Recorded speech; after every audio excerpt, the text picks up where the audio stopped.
Diriwayatkan oleh Imam Ahmad bin Hanbal dalam musnadnya bahwa ada seorang laki-laki yang bernama Nuaiman. Ini Nuaiman di kehidupan Rasul sallallahu alaihi wasallam ada orang yang seperti itu gitu. Orang yang sering minum minuman keras. Rasul sallallahu alaihi wasallam marah, murka. Rasulullah kalau yang berhubungan dengan Rasulullah tidak marah. Tapi kalau sudah berhubungan dengan agama, Rasul sallallahu alaihi wasallam adalah orang yang paling marah, orang yang paling istiqamah dalam kebenaran. Maka Rasulullah panggil Nuaiman, apa yang kau lakukan? Dia katakan, aku minum minuman keras ya Rasulullah. Rasulullah cambuk dia. Kemudian dia bertobat kepada Allah. Kemudian ketahuan lagi minum. Kemudian dicambuk lagi oleh Rasulullah sallallahu alaihi wasallam, sehingga sebagian sahabat memukul dia dengan pukulan yang banyak. Sehingga apa yang berlaku? Sebagian sahabat mengatakan, la'natullahi ala Nuaiman. Semoga Allah melaknat Nuaiman. Dia mempermainkan Rasulullah. Dia bilang sudah mau taubat tapi minum lagi. Dia bilang sudah mau taubat tapi minum lagi. Maka Rasulullah SAW mengatakan, la tal'anuh fa innahu yuhibbullaha wa rasulah. Kata Rasulullah, jangan kamu laknat Nuaiman, karena dia itu cinta sama Allah, cinta sama Rasulnya. Dalam riwayat dia dicintai Allah dan dicintai oleh Rasulnya Muhammad sallallahu alaihi wasallam.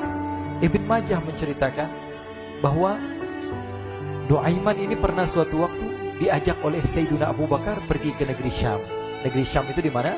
Seperti yang diceritakan tadi, antara daerah Suria, Lebanon, Yordania, kemudian Palestina. Daerah seperti itu. Umumnya orang Quraisy pada masa itu mereka memiliki rihlah berdagang, membeli dagangan ke Syam, kemudian dijual lagi di kota Makkah. Ketika itu Rasulullah SAW didatangi Abu Bakar. Sayyidina Abu Bakar mengatakan kepada Rasulullah, ya Rasulullah, saya mau izin ya Rasulullah. Mau apa? Saya mau ajak dua sahabat kamu ini ikut berdagang ya Rasulullah. Siapa kata Rasul? Nuaiman. Kata Rasulullah SAW, Nuaiman kamu mau ajak? Mau ngapain? Biar seru-seruan aja ya Rasulullah. Kata Rasulullah, ya sudah, saya izinkan kamu bawa Nuaiman. Ketika itu Sayyidina Abu Bakar membawa Nuaiman sama satu sahabat namanya Suwaibid ibn Harmalah. Siapa namanya? Suwaibid ibn Harmalah. Ini sahabat Rasulullah SAW yang memiliki sifat yang berbeda-beda. Kalau Nuaiman ini aneh. Pernah Rasulullah SAW dibawain makanan banyak, dikasih Rasulullah, dikasih sahabat semua. Semuanya sudah makan, tiba-tiba si Nuaiman ini, sahabat Nabi Nuaiman mengatakan kepada Rasulullah, ya Rasulullah, ini yang penjualnya, tolong kau yang bayar ya Rasulullah. Makanan udah habis. Makanan udah habis. Rasulullah SAW bingung, saya yang bayar. Akhirnya Rasulullah katakan kepada sahabat, ayo keluarkan uang, kita patungan, kita bayar. Rasulullah aja dimainin, apalagi kita orang. Sallu ala Nabi Muhammad.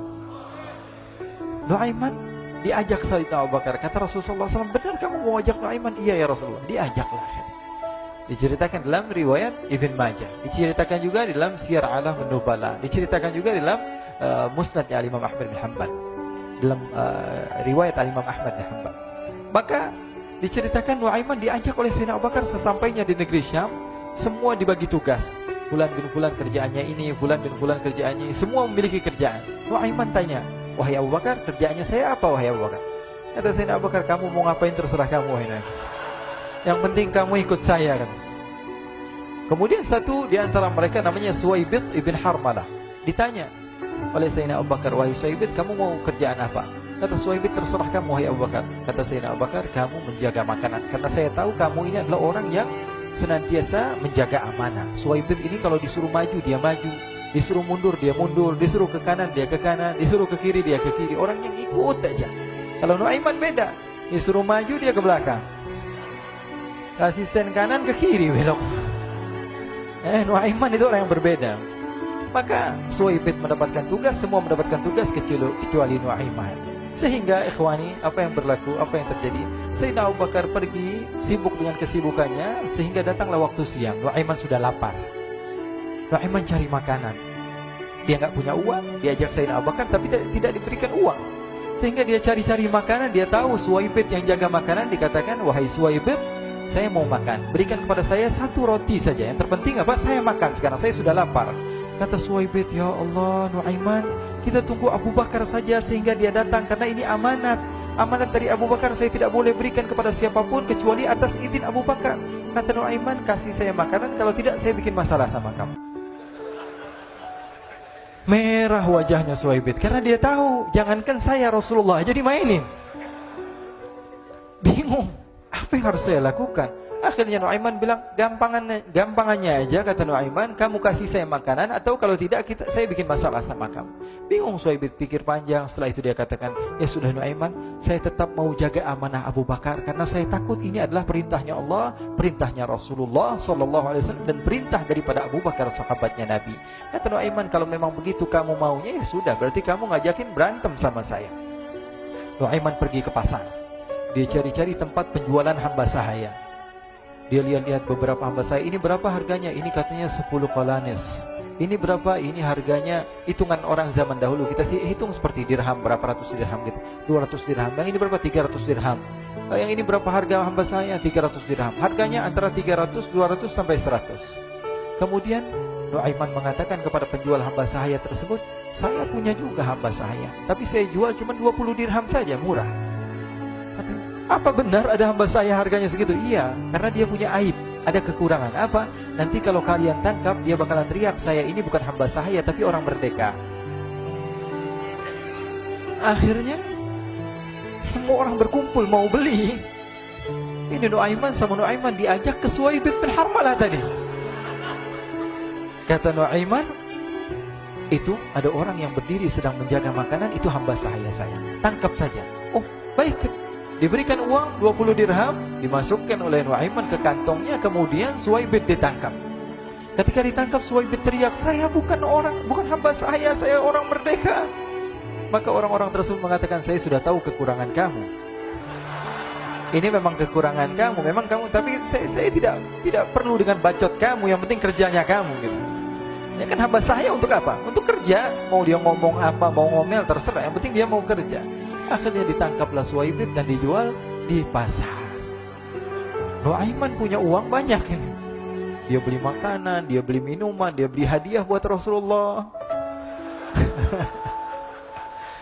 Dia beli macam-macam di negeri Syam ini. Waktu itu adalah superpower, adidaya Romawi. Pada masa itu semua barang mahal, tapi Nuaiman banyak uangnya. Dia belanja ini, belanja itu, sehingga Sayyidina Abu Bakar pun pulang. Ketika Sayyidina Abu Bakar pulang, Sayyidina Abu Bakar cari, mana ini Suhaib? Kita semua sudah lapar. Kata Nuaiman dengan mudahnya dia mengatakan, sudah saya jual wahai Abu Bakar. Maka Sayyidina Abu Bakar bertanya, apa yang kau lakukan wahai Nuaiman? Diceritakan oleh Nuaiman dengan jujur. Nuaiman ini orangnya apa adanya, tapi nyusahin. Saya jual. Akhirnya dibawa oleh Nuaiman, Sayyidina Abu Bakar pergi ke mana? Ke pasar. Lalu dibeli lagi oleh Sayyidina Abu Bakar As-Siddiq Suhaib, yang tadinya orang merdeka menjadi hamba sahaya sebentar, kemudian dibeli lagi oleh Sayyidina Abu Bakar. Pulang ke Madinah, kisah ini diceritakan di hadapan Rasulullah SAW. Maka perawi mengatakan, fadhahikan nabiyyu hatta badat nawajiduhu. Ketika diceritakan kisah Nuaiman tersebut dengan Suhaib, Rasulullah tertawa sejadi-jadinya, sehingga gigi geraham Rasulullah SAW nampak di wajah mata para sahabat. Sehingga perawi lain mengatakan, 1 tahun berlalu Rasulullah, setiap ada tamu yang datang pada Rasulullah akan ceritakan kisah Nuaiman menjual Suhaib tersebut. Jadi ada ikhwani, jangan kalian kira Rasulullah SAW itu hidup di satu masa sahabat-sahabatnya itu seperti ustadz-ustadz yang khusyuk, yang kayak Habib bin Anis ini banyak. Bahkan ikhwani, mungkin di akhir karena masanya sudah habis, pernah suatu waktu Rasulullah SAW didatangi asyraf, delegasi dari beberapa negara yang ingin mengenal apa itu agama Islam. Sehingga mereka datang ke rumah Rasulullah SAW membawa unta, kendaraan yang ketika itu kendaraan yang paling mahal mereka miliki. Itu untanya yang paling mewah. Diikat di depan rumah Rasulullah SAW. Tamunya pun masuk, duduk bersama Rasulullah SAW. Di depan rumah Rasulullah SAW ada beberapa sahabat. Ada Sayyiduna Hamzah. Kalian tahu Sayyidina Hamzah adalah orang yang pemberani. Ada Sayyiduna Umar. Kalian tahu Sayyidina Umar adalah orang yang pemberani. Ada Sayyiduna Ali bin Abi Thalib. Ada Sayyiduna Sa'ad bin Abi Waqqas. 4 sahabat ini lagi nongkrong gitu depan rumahnya Rasulullah SAW, berjaga sebelum Allah Subhanahu wa taala turunkan ayat wallahu ya'simuka minan nas. Ketika mereka sedang asyik duduk, tiba-tiba Nuaiman datang. Ini Nuaiman kalau datang pasti bikin sesuatu yang aneh. Bahkan dikatakan tidaklah Rasulullah SAW dalam keadaan bersedih, kecuali Nuaiman datang Rasulullah akan tersenyum. Jadi sebagian sahabat itu senang kalau sudah Nuaiman datang, pasti Rasulullah bahagia. Tapi ketika itu Nuaiman datang, ingin duduk bareng-bareng Sayyidina Hamzah. Sayyidina Hamzah katakan kepada Nuaiman, bercanda begitu. Nuaiman, kamu lihat unta orang datang dari luar Arab ini. Lihat, kata Nuaiman, ini besar banget ini, badannya besar gitu. Dagingnya pasti banyak. Iya, ini kalau kita sate enak nih ntar malam. Kata Nuaiman. Kata Sayyidina Hamzah, apakah kamu berani? Kata Nuaiman, saya berani aja asal kalian gak bilang sama Rasulullah. Kata Sayyidina Hamzah, benar wahai Nuaiman, benar kan? Akhirnya Sayyidina Hamzah lupa masalah itu, cuma bercanda-bercanda saja. Sayyidina Hamzah lagi asik sama Sayyidina Umar, Sayyidina Ali. Tiba-tiba apa? Ternyata ketika dia melihat unta tersebut sudah pisah antara kepala sama badannya. Nuaiman mengatakan, wahai Hamzah, ini unta saya sudah potong, saya mau pergi sebentar. Kalau Rasulullah cari saya, tolong jangan beritahu di mana saya. Nanti kalau keadaan sudah aman, mari kita nyate bareng-barengan. Ini ada yang seperti itu di zaman Rasulullah SAW. Maka dia pun berlari dan berlari mencari satu tempat supaya Rasulullah SAW dia selamat daripada Rasulullah SAW. Sehingga Sayyidina Hamzah bingung, ini kalau Rasulullah keluar gimana? Ada Hamzah Asadullah, ada Ali bin Abi Thalib, ada Umar, gak bisa jaga kendaraannya, tamunya Rasulullah SAW. Akhirnya benar apa yang terjadi, ikhwani. Rasulullah SAW tamunya mau pulang. Ketika dia buka pintu tamu melihat apa? Untanya sudah begitu. Mereka teriak, wa naqatah, unta kami wahai Muhammad. Baru mau kenal Islam, unta kami, kendaraan kami sudah dibuang. Rasulullah SAW lihat Sayyidina Hamzah, lihat Sayyidina Ali. Mereka gak bisa ngomong, mereka hanya bilang apa? Nuaiman ya Rasulullah. Rasulullah perintahkan Sayyidina Umar, wahai Umar, sekarang kamu ambil uang, kemudian kamu gantikan, kemudian kamu berikan 2 kali lipat daripada harta unta ini, sehingga apa? Agama Islam tidak didengar dengan sesuatu yang tidak baik di luar sana. Akhirnya diberikan harta, diberikan unta yang baru dan diberikan harta yang lebih untuk orang tersebut, sehingga orang tersebut tidak menjelek-jelekkan agama Islam. Kata Rasulullah SAW, dan sekarang waktunya kita balas dendam sama Nuaiman. Nuaiman ternyata berlari tempat yang jauh sampai hampir keluar dari kota Madinah. Dia dapatkan seorang sahabat Nabi yang hadir juga dalam peperangan Badar, namanya Al-Miqdad bin Al-Aswad. Siapa namanya? Al-Miqdad bin Al-Aswad ketika itu sedang menggali sumur. Ketika sedang menggali sumur, Nuaiman datang. Nuaiman katakan kepada Miqdad, wahai Miqdad, wahai sahabat Rasul, kamu orang yang hadir dalam peperangan Badar, kamu adalah orang yang hebat. Dipuji-puji sama Nuaiman. Ada maunya ini. Akhirnya dia bilang, wahai Miqdad, tolong saya. Kenapa wahai Nuaiman, kamu ini kekasihnya Rasulullah, orang yang disayang sama Rasulullah. Kenapa? Saya ini sedang dikejar-kejar orang jahat. Tolong selamatkan saya. Saya pengen masuk ke dalam sumur, boleh atau tidak? Kata Miqdad, siapa yang mengejar kamu? Pokoknya saya dikejar sama orang-orang. Kamu mau atau tidak selamatkan saya? Ya sudah, selagi kamu itu adalah sahabat Nabi, silahkan kamu masuk. Masuk akhirnya Nuaiman ke dalam sumur tersebut. Lalu Nuaiman mengatakan, wahai Miqdad, dia keluar lagi.